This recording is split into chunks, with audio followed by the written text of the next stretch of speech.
মার্কিন যুক্তরাষ্ট্রে একসঙ্গে শো করতে গিয়ে হোটেল রুমে ঢুকে সঙ্গীত শিল্পী হানি সিংকে থাপ্পড় মেরেছেন শাহরুখ খান।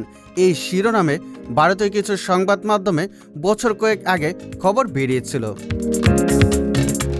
ঘটনাটি সে সময় সামাজিক যোগাযোগ মাধ্যমে আলোড়ন তুলেছিল। শুধু তাই নয়, সে সময় ভারতীয় সংবাদ মাধ্যমগুলো এমন দাবিও করেছিল হানি সিংকে শাহরুখ এত জোরে চড় মারেন যে আহত হন গায়ক। তার কপাল ফেটে নাকি অজরে রক্ত বেরিয়েছিল, যে কারণে সেদিন আর মঞ্চে পারফর্ম করতে পারেননি হানি। সেই সময় এই ঘটনা নিয়ে বি-টাউনে আলোচনা হয়েছিল প্রচুর। এবার সেই ঘটনার 9 বছর পর ঠিক কী ঘটেছিল সেদিন তা নিয়ে মুখ খুললেন হানি সিং। প্রকাশ্যে আনলেন রটে যাওয়া ঘটনার সত্যতা। টাইমস অফ ইন্ডিয়া জানাচ্ছে, সম্প্রতি ওটিটিতে মুক্তি পেয়েছে হানি সিংয়ের জীবনের ওপর তৈরি তথ্যচিত্র ইয়ো ইয়ো হানি সিং। আর সেই তথ্যচিত্রেই আসল গল্পটা ফাঁস করলেন হানি সিং। গায়ক জানালেন, শাহরুখ কখনোই আমার গায়ে হাত তুলবেন না, উনি এমন মানুষই নন।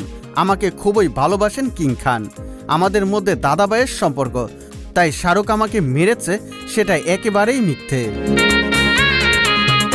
এরপর সেই ঘটনার বিস্তারিত তুলে ধরেন হানি। বলেন, যখন আমাকে শিকাগো গিয়ে শো করতে বলা হয়েছিল আমি রাজি হইনি।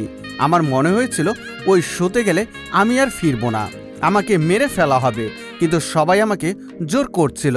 তারা বলছিল আমার শো করতে যাওয়া উচিত। এরপর আমার ম্যানেজার এসে বারবার তারা দিচ্ছিল যে কেন আমি রেডি হচ্ছে না, আমি যাচ্ছি না, এটা তাকে জানিয়ে দিলাম। এরপর ট্রিমার নিয়ে ওয়াশরুমে গেলাম, আমার মাথার সব চুল কামিয়ে ফেললাম। বাইরে এসে তাদের বললাম, দেখো আমি কিভাবে এখন শো করতে যাব। আমার ম্যানেজার বলল, মাথায় ক্যাপ পরে চলে যাও। হাতের কাছে একটা কফির মগ ছিল, মগটি নিয়ে আমার মাথায় আঘাত করলাম এবং মাথা ফেটে গেল।